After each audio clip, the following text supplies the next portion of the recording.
Welcome to the Cantankerous Catholic with Joe Sixpack, the every Catholic guy. Listen to Joe tackle the really tough moral issues, current events, and politics from a Catholic perspective. Now here's Joe Sixpack, the every Catholic guy. Hello again, Six-Packers, and welcome back to the Cantankerous Catholic, Episode 71. Troubling issues in this country have reached critical mass, and Catholic Americans need to follow an American Catholic Founding Fathers example to help save America and our church in America. Can you see yourself making converts? Very few books have ever been written to teach the mechanics of practical Catholic evangelization, something all Catholics are obliged to do. Of the books available, none teach you a step-by-step method for actually cultivating an inquirer, then taking that inquirer all the way to the baptismal font. Until now, nobody is more qualified to teach Catholic evangelization than Joe Sixpack, the every Catholic guy. Joe Sixpack has made hundreds of converts since 1988 in small group and one-on-one venues, and 84 of them are his adult godchildren. Consequently, Joe Sixpack, the every Catholic guy, is a virtual treasure trove of how-to resources for evangelization. In the Lay Evangelist's Handbook, Joe Sixpack will show you how to become one of God's rock stars of evangelization, what the two primary obligations are for all Catholics that most people don't know, how to begin the journey to becoming a saint, the actual mechanics of productive evangelization, the dangers of nice Catholicism, how to hear God laugh, what to do step by step to win over a convert, and much, much more. Get your copy of the Lay Evangelist's Handbook by Joe Sixpack, the every Catholic guy, today in print or ebook on Amazon, Apple Books, Barnes & Noble, and Kobo.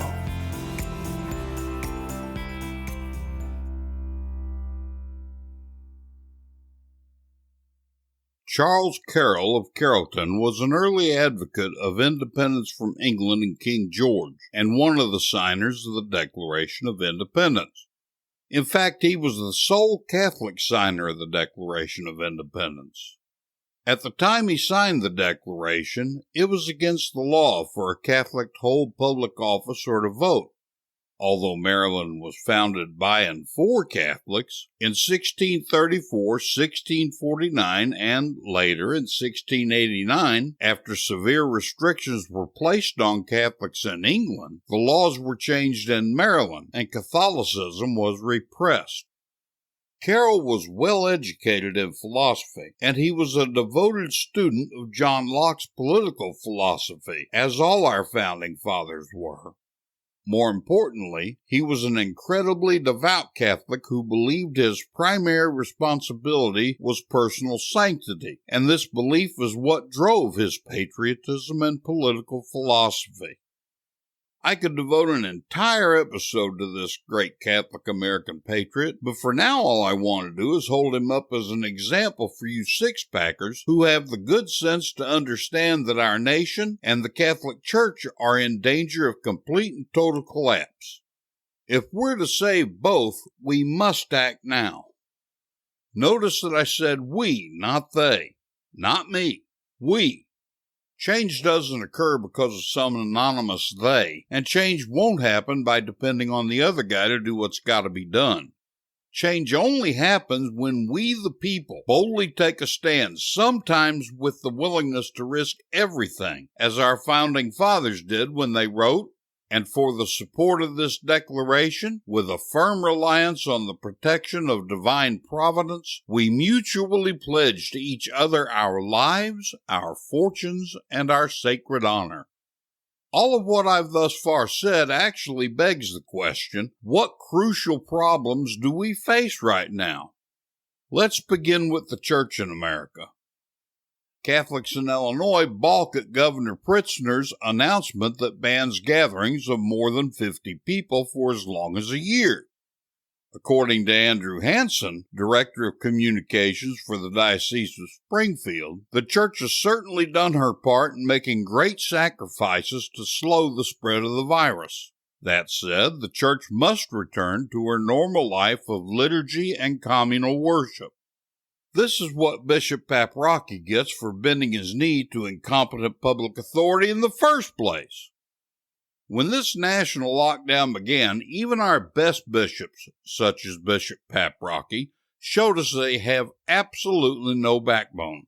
Of course, you can't stand it all without a backbone. So they quite naturally didn't stand to defy civil authorities when they ordered bishops to stop the Mass. We're supposed to be people of faith in God. Our bishops are responsible for shepherding our souls in our holy and ancient faith. Instead, they shepherded us in becoming the cowards that they are. But Joe, they did the responsible thing by halting Mass for our safety. No, they didn't. They did the cowardly, faithless thing, not the responsible thing. Was it responsible for Noah to forsake making a living to build his ark for a flood nobody thought would come? Was it responsible for Abraham to try to sacrifice Isaac because he heard God's voice telling him to? Was it responsible for Moses to stand alone and defy Pharaoh? Was it responsible for Joseph to march the Israelites around Jericho 7 times because God told him that's how he'd defeat the city? The very same God who was present to aid Noah, Abraham, Moses, and Joshua is actually physically present in the Mass to aid us. We didn't need a prohibition of Mass, but rather an increase of Masses. And in order to do that, the bishops, priests, and even we the people should have been willing to suffer the consequences for disobeying overreaching tyrannical civil authorities. Suffering for our faith isn't an option, it's a requirement of Catholicism. That's why we have the sacrament of confirmation. Folks, the Constitution doesn't grant us the right to freely practice our religion. Not at all. God's already given us that right. The Constitution merely guarantees that the federal government will protect that right. Unfortunately, petty and godless politicians on the city and state levels across the country suppress that right, and our bishops obediently played along with them rather than obey God.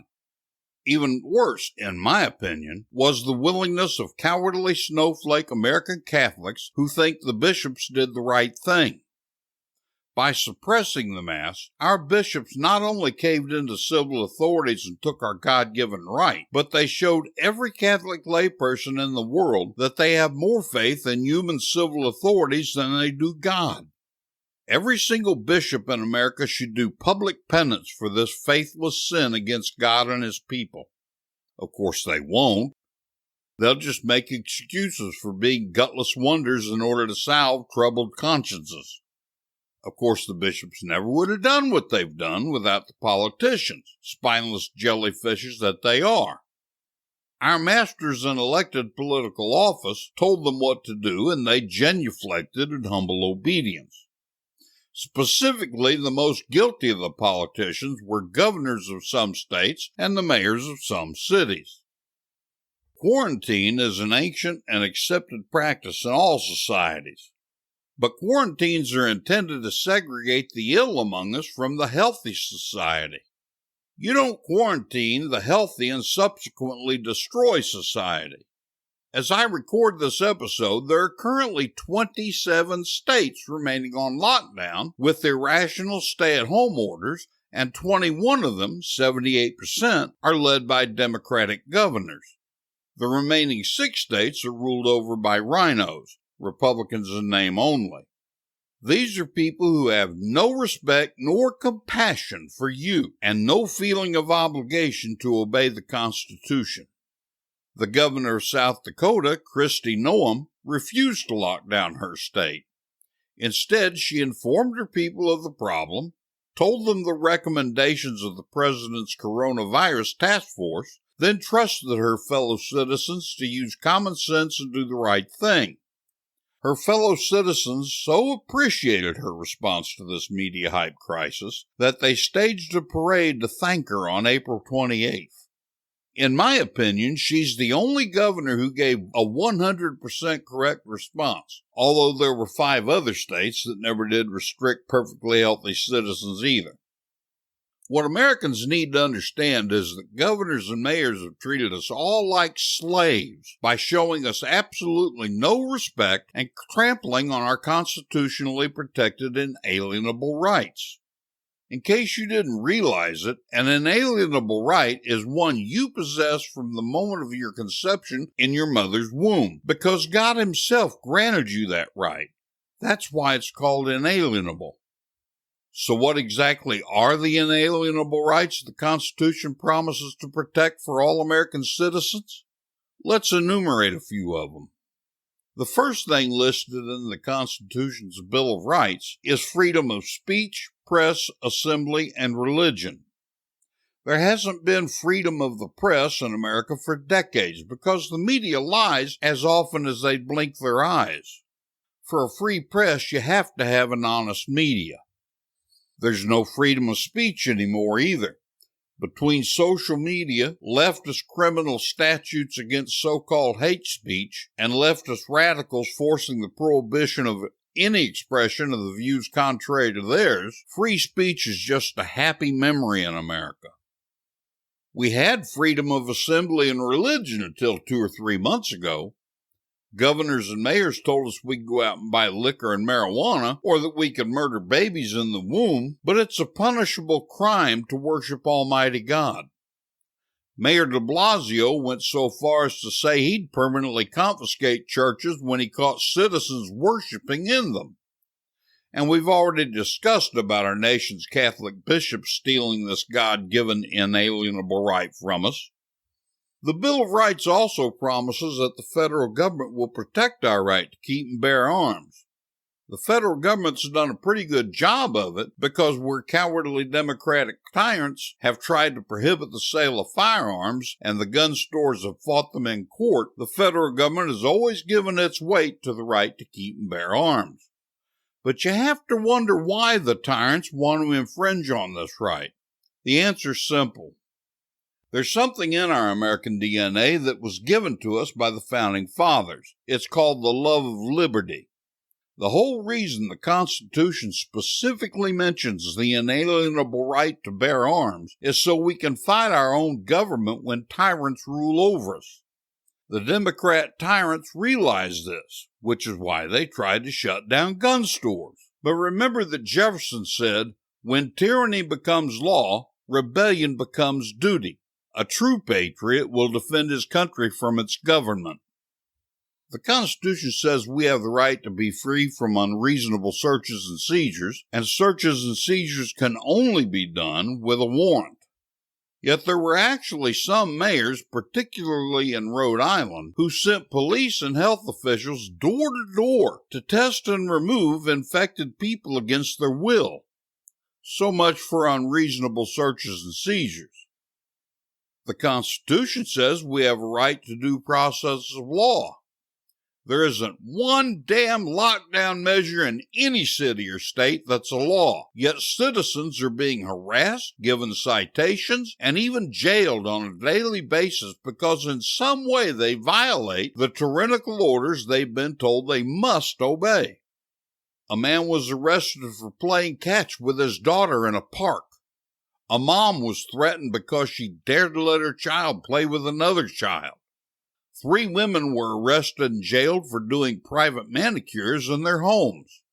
The list of Chinese communist-style tyrannies could go on and on. It's got to stop. Now! We have a right to be protected against cruel and unusual punishment, yet nearly every American has been treated both cruelly and unusually. Families have gone without food or electricity. Many people have died because they've been denied either necessary surgery or treatment because they were told it's non-essential. These tyrannical lockdown orders have needlessly killed people and they're destroying society. And this is a punishment on the vast majority of Americans, so a tiny minority of Americans can feel or be safe. If that's not cruel and unusual, I don't know what is. I empathize with the families of those who died. Even one death is tragic. But let's consider a few numbers. The CDC now officially refutes this by nearly 50%, and the media won't report it. But let's run with the media-touted number of 70,000 coronavirus deaths. What about the 81,000 who died last year from the flu? What about the 647,000 who died from heart disease? How about the 599,000 who died from cancer? What about the 169,000 who died in accidents? Are we going to outlaw cars? What about the 146,000 who died from stroke? Have you heard anything about these things? No! There have been more than 1.5 million people die from the flu, heart disease, cancer, accidents, and strokes, but we're going to lock down American society, destroy its economy, and impose tyranny on 325 million citizens because of 70,000 deaths? Come on! Where's the common sense and sense of proportion? In 1918, things were a lot different. Did the nation shut down during the Spanish flu pandemic? No. Why? First of all, Americans weren't so spoiled and cowardly. They hadn't become snowflakes yet. Secondly, government officials still respected and revered the Constitution. Thirdly, we didn't have a nanny-state federal government to unconstitutionally dole out money to us. By the way, doling out money wouldn't have been necessary if the tyrannical lockdowns hadn't happened in the first place. In 1918, we not only survived, but we thrived, steering our economy into the roaring 20s, the greatest economy prior to Trump's pre-coronavirus economy. And our bishops were real bishops in 1918, and Catholics had far more faith in God than man. Our churches were actually crowded so full that they overflowed into the streets. I've seen pictures of grown men on their knees praying from the street in front of the church. We're a completely different nation and church from what we were 100 years ago, and I, for one, don't like what I see. Progress is good, but it often has unintended side effects. One of the bad effects of progress is that we've become a nation where too many of us have become snowflakes. The rest of us, the real Americans who love liberty and hate tyranny like you six-packers, have to stand up now and be counted. George Washington said, "Occupants of public offices love power and are prone to abuse it." We've certainly seen that over the last few months. John Adams said, "But a constitution of government once changed from freedom can never be restored. Liberty once lost is lost forever." Well, our liberty is being lost, and we've got to stand up to protect it. I was so incredibly happy to see Shelley Luther, the defiant salon owner in Texas, stand up for liberty. She became a national symbol for liberty and against tyranny. Now it's time to seize the momentum she created with her simple act of defiance and stand up to the petty tyrants for our God-given liberty. As Thomas Jefferson said, "A true patriot will defend his country from its government." What do Billy D. Williams, the celebrated American artist Norman Rockwell, and famed comedian Jimmy Durante have to do with one man's journey from conservative Judaism to the cross? Everything. Marty Barrick has lived one of the most fascinating conversion journeys ever told. In Calvary Road, Marty's biography, you can read about Marty's military service with Billy D. Williams, how Norman Rockwell helped him pass a college course, how, in his deep abiding love for his late wife, Marty helped Irene travel the road of sanctity, how the times are quickly reaching critical mass for fulfilling prophecy concerning the Jews, and much, much more. Get your copy of Calvary Road by Marty Barrick today, in print or ebook on Amazon, Apple Books, Barnes & Noble, and Kobo. Joe Sixpack, the every Catholic guy, wants to make sure you're informed about all the Catholic news you need to know. Here's Joe Sixpack's top 5 Catholic news picks for this episode. Catholic news pick number 5. Hats off to LifeSite News. Here's a bit of background on the biggest complaint from young women today, how they are stressed, overworked, and underpaid, and don't have enough time with their families. Just thank feminism. You can read the whole story by clicking the link in my show notes. Catholic News Pick number 4. Hats off to justthenews.com. Elon Musk threatened to move the electric car company Tesla out of California after the state refused to allow the automaker to resume operations at its Palo Alto headquarters. Frankly, this is the final straw, Musk tweeted. Tesla will now move its headquarters and future programs to Texas or Nevada immediately. You can read the whole story by clicking the link in my show notes. Catholic News Pick number 3. Hats off to National Review. Senator Ben Sasse has sent a letter to Attorney General Bill Barr calling on the Justice Department to conduct an investigation into Pornhub and its owner MindGeek for streaming videos of women and girls who have been raped and exploited. Sasse wrote to Barr in his capacity as chair of the Senate Judiciary Committee's Subcommittee on Oversight. You can read the whole story by clicking the link in my show notes. Catholic News Pick number 2. Hats off to LifeSite News. The Archdiocese of Detroit has ordered priests to refrain from celebrating masses in any parish church, chapel, or diocesan facility for the pro-homosexual group Dignity Detroit. That priests have to be told that at all is disgusting. You can read the whole story by clicking the link in my show notes. Catholic News Pick number 1. Hats off to CNS News. Hollywood star Orlando Bloom said that pornography is just so destructive. The National Center for Sexual Exploitation commended the 43-year-old star for using his influence to warn others. You can read the whole story by clicking the link in my show notes. Warning to snowflakes. If he thinks it, he says it. It's time now for Joe Sixpack's Common Sense Catholic Commentary. No one believes in law and order more than I do. It's impossible to have a civil society without laws, and you can't have order without police officers to enforce the laws. I don't know about you, but I certainly don't want to live in a country where there aren't any laws or police. Without laws and cops, anarchy would rule the day. There's also no one who loves and respects the cops more than I do. After all, I was a military police in the Army, and I chased down bail jumpers for a living for a while after the Army. I understand the importance of law enforcement as well as its inherent dangers. When I was in the Army, there were new MPs who'd transfer into the unit from time to time, usually rookies, who seemed to think they were Dirty Harry or John Wayne. They had an attitude and a chip on their shoulders.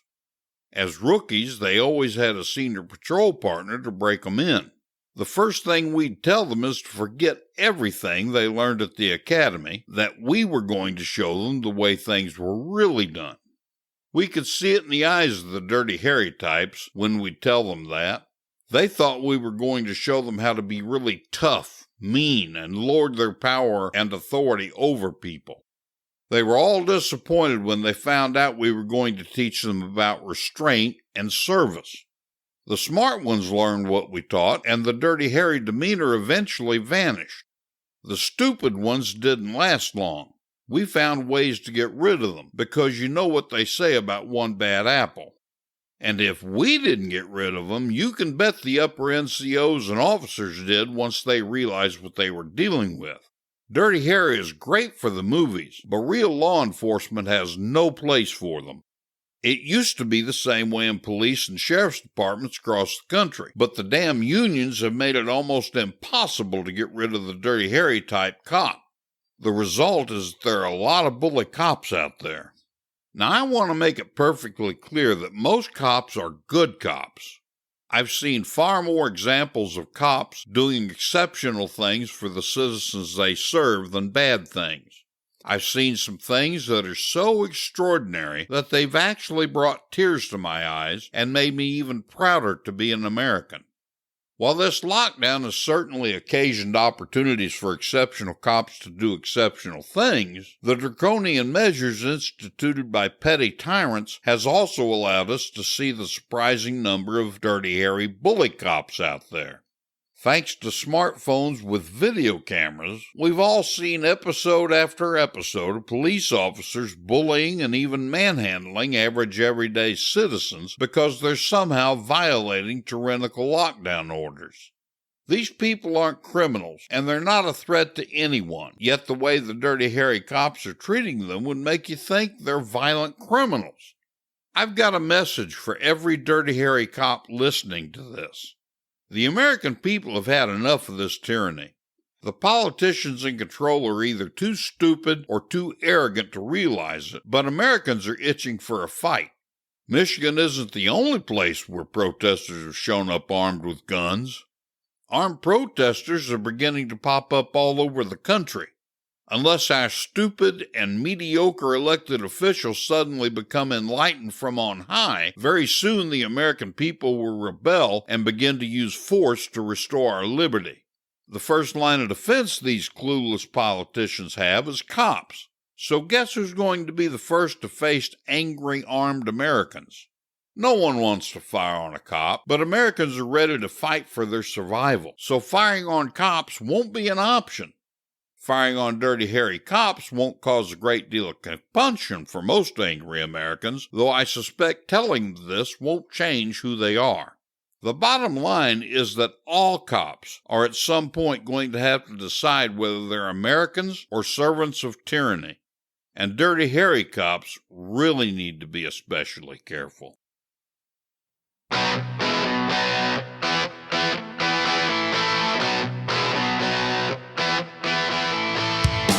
Do you have an apostolate you'd like other Catholics to learn about? Maybe you have an e-commerce business and you want to build sales while supporting a Holy Orthodox apostolate. Whatever you want to advertise, the Cantankerous Catholic is your portal to success. The Cantankerous Catholic isn't even a year into broadcasting its weekly shows, and we're already listened to in 16 countries, all 50 states, and 101 major cities throughout the U.S. and Canada. Our listener demographics are the most sought after for advertisers. The Cantankerous Catholic avatar is 53% men and 47% women ages 18 to 34. The show's average growth rate through 2019 was 24% per week, and our listeners are Orthodox Catholics who reject heterodox Catholic positions and political correctness. Relative to other podcasts and online advertising, our rates are extremely cost-effective and inexpensive. You can advertise in each show's show notes, in the recorded episode itself, our weekly newsletter that announces each new episode, all of these media together, or in any combination. So contact us today by filling out the form on the Sponsor Kit page at cantankerouscatholic.com or email Joe Sixpack, the Every Catholic Guy, directly at joe@cantankerouscatholic.com to learn how you can begin driving traffic to whatever you want to promote while helping to support a worthy, orthodox, and hard-hitting apostolate.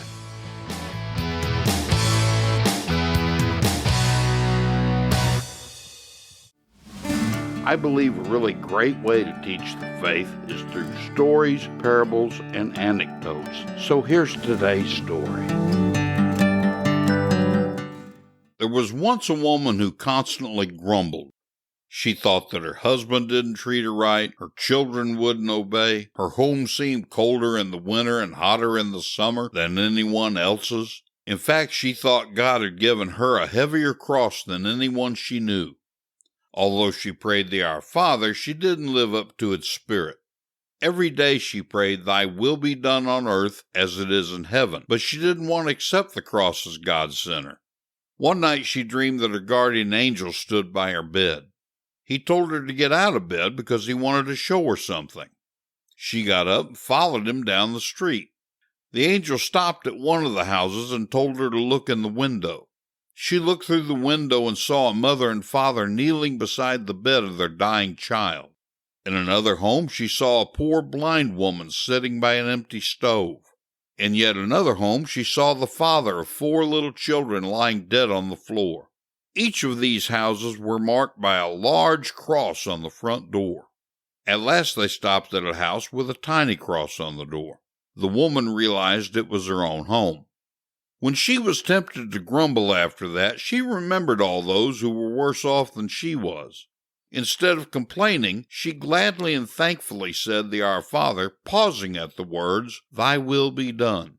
She said those words with all her heart because they're the most important part of the Lord's Prayer. Help your fellow Catholic six-packers. They need to be listening to the Cantankerous Catholic, and you can help them find it better if you leave a review at Apple Podcasts, Stitcher, Spotify, or Google Podcasts. Leaving a review will make it easier for other Catholics to find the Cantankerous Catholic, because reviews cause the podcasting platforms to show it more often. And I thank you in advance for leaving a review. This has been the Cantankerous Catholic with Joe Sixpack, the Every Catholic Guy. Thanks for subscribing, and be sure to visit cantankerouscatholic.com to get your free copy of Joe's popular book, The Best of What We Believe, Why We Believe It.